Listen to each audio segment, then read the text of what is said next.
Well, thank you everybody for taking the time to come out today and learn a little more.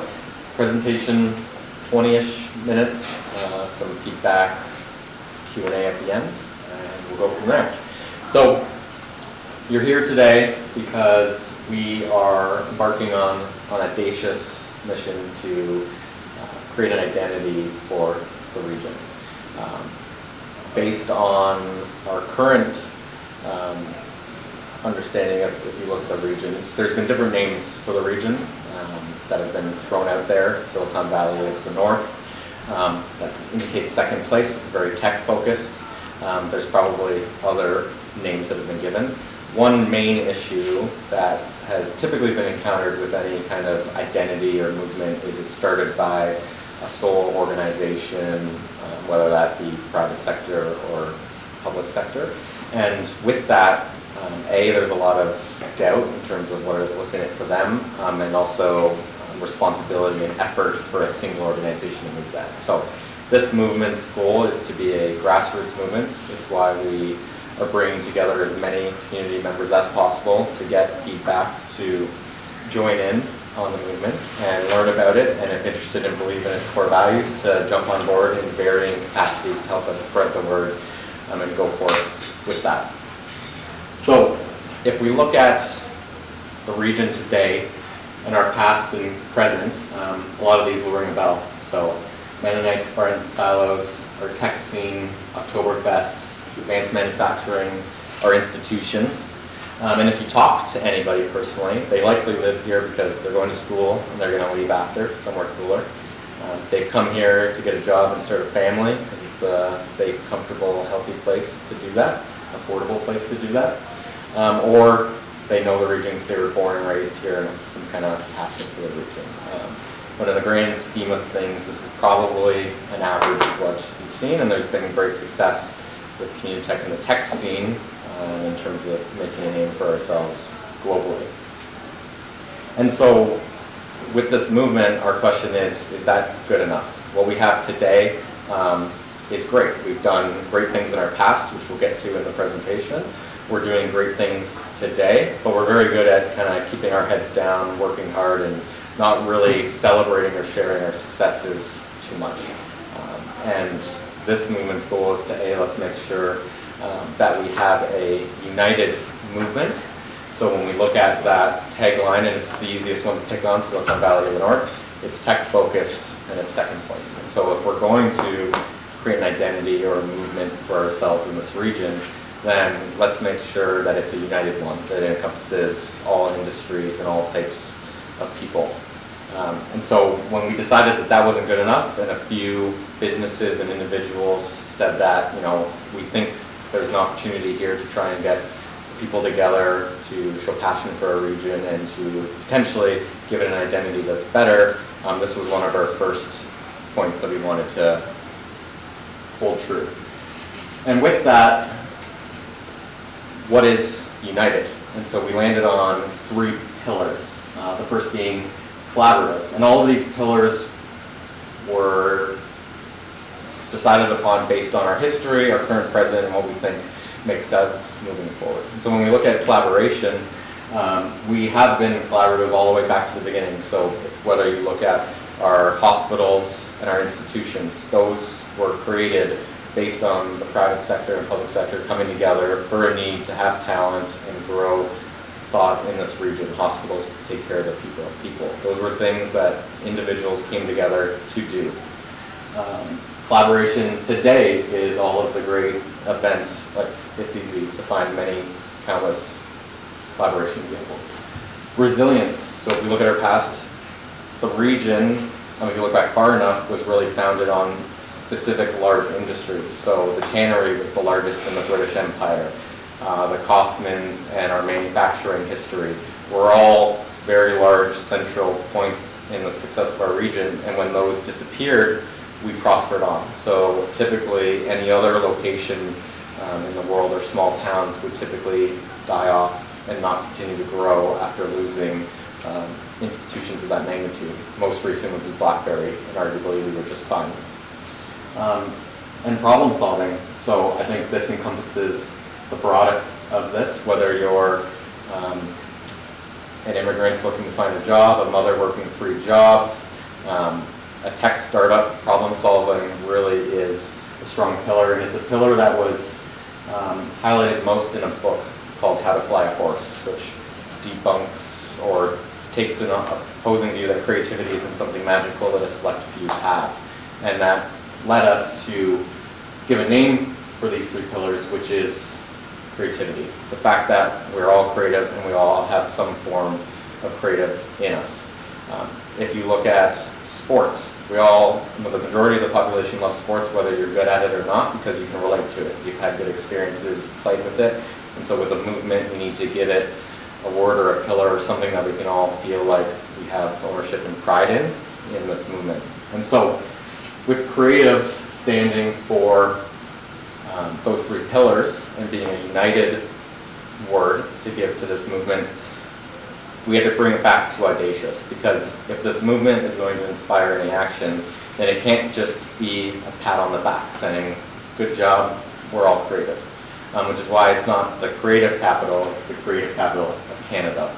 Because if we're being honest, that is audacious, that is a little bit ridiculous. Arguably, Montreal is more creative than us. Arguably, Toronto is more creative than us. There's other more creative places in Canada, but it leads us to an example of Austin, Texas, and them becoming the live music capital of the world. If you look back at the history, a lady named Cookie is a major part of that movement. They one day said, listen, we need to create a name and an identity for our region because we need to stand out and we want to grow and we want one of the great things that comes with that, whether it's better culture, better music scene, better quality, better tourism. There's a magnitude of benefits to that. And so they counted up the number of live music venues.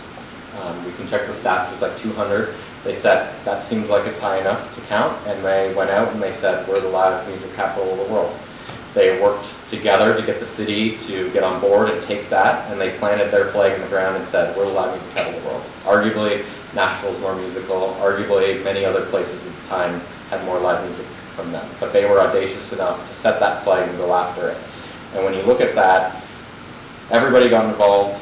The cities eventually got involved, and as soon as the cities got involved, then bylaws started to change. So they could have live music on your porch and many other great things. So there's many positives. With anything, you can find negatives on what that movement has done. But the point is that they're a great example of somebody who has successfully done this. And other people are working on it. Toronto's tourism video is labeling Toronto as the downtown of Canada.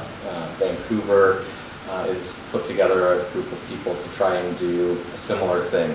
Because in this global economy, why would somebody want to travel here? Tech is the easiest example. Google employees who are having difficulties with immigration in the States are now having to leave the country, and they have the option of Google campuses around the world. Why would they come live in Kitchener-Waterloo? My personal belief in it is I've got a young daughter, so why can't she stay here and change the world from home, get the culture and experience and do great things from right within our community.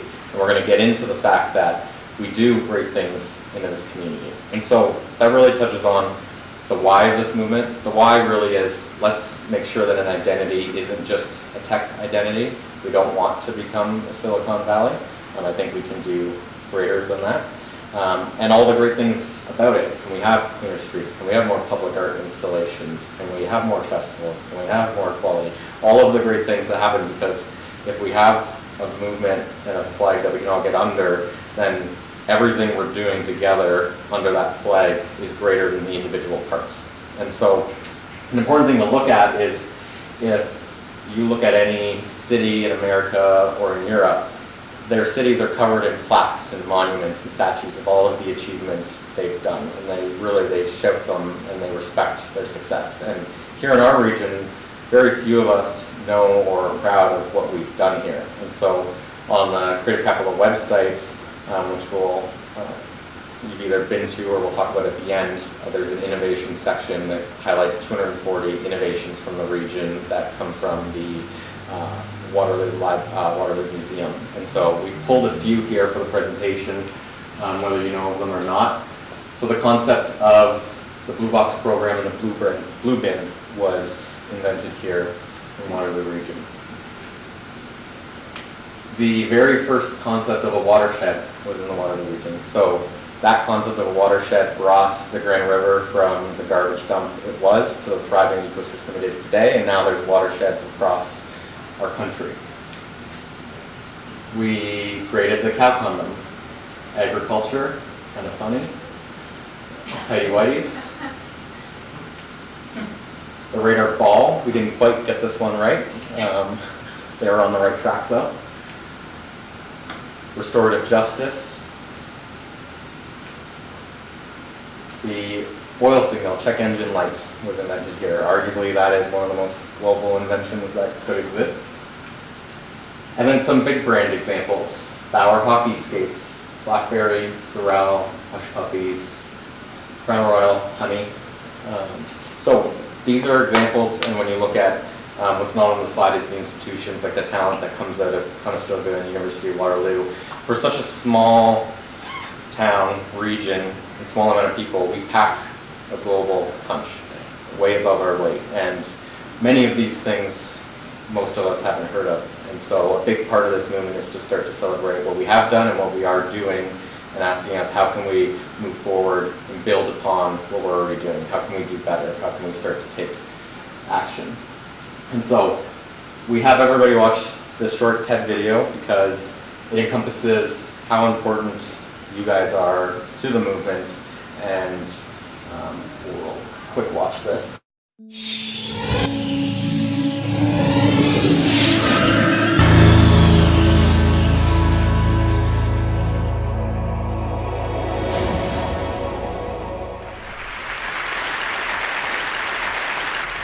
So ladies and gentlemen, at TED we talk a lot about leadership and how to make a movement.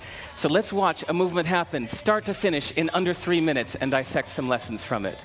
First, of course you know, a leader needs the guts to stand out and be ridiculed. But what he's doing is so easy to follow. So here's his first follower with a crucial role. He's going to show everyone else how to follow.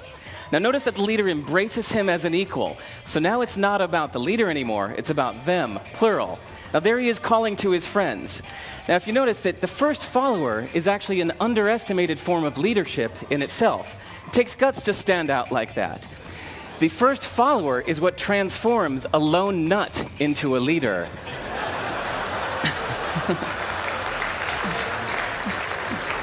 And here comes a second follower. Now it's not a lone nut, it's not two nuts, 3 is a crowd, and a crowd is news. So a movement must be public. It's important to show not just the leader, but the followers, because you find that new followers emulate the followers, not the leader. Now here come 2 more people, and immediately after, 3 more people. Now we've got momentum. This is the tipping point. Now we've got a movement. So notice that as more people join in, it's less risky. So those that were sitting on the fence before now have no reason not to. They won't stand out, they won't be ridiculed, but they will be part of the in crowd if they hurry. So over the next minute, you'll see all of the those that prefer to stick with the crowd, because eventually they would be ridiculed for not joining in. And that's how you make a movement. But let's recap some lessons from this.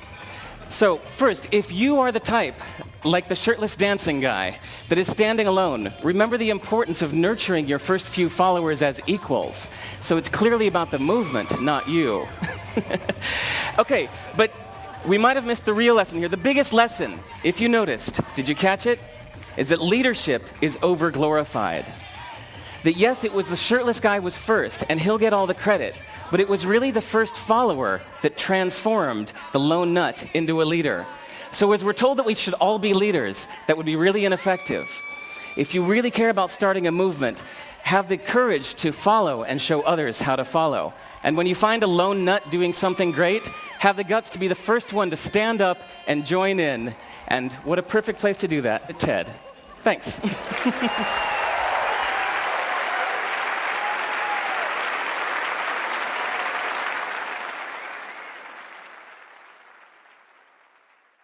Okay, thanks for watching that. So, on his point and what I mentioned before the video, everybody here is important. If you go on the Creative Capital website, there is no brought to you by him and her, brought to you by developments, brought to you by some of the early people who concepted the movement, brought it to a discussion with a group of local businesses and the mayors unofficially in a dinner, and the 100 other people we've talked to in info sessions. On the website there is a Join the Movement section where it lists all of the supporters who are all contributing in various ways. And so really when we talk about it's time to celebrate, our contribution was the Creative Capital website. So how do we start to highlight all of these great stories, innovations from the past and innovations in our community? So right now, the site is set up so that anybody can go and put your name or your logo on the site to join the movement with everybody else as a visual representation of your or joining the movement. The site contains the past innovations. The site contains content that falls under the term creative that we go out and hunt and find, but we are one group of people, so we don't know all of the sources of creative news. So we check whether it's Instagram and Twitter, whether it's our local publications, Community Edition, The Record, etc. There's lots of them, podcasters. We do our best to grab everything, but the site was designed so that anybody can not only submit their name or logo in support of the movement, they can also submit a story. We review it to make sure it's kosher and then push it live. Ideally, there is a more automated way to do that, so we're in talks with a lot of the local publications on how do we pull in that content to the site automatically to spread that, but we really want people to share that message. There's also various levels and ways to get involved. When we talk about if this resonates with you in some way, what can you do? And so there's really two tiers. One is if you have some time. So if you have a few seconds, go follow the movement on social media, share a post. If you have a minute, go and upload your name and logo to the website. If you have 5 minutes, write about it or talk about it on social media, share it with somebody else, invite them and connect them to us for an info session.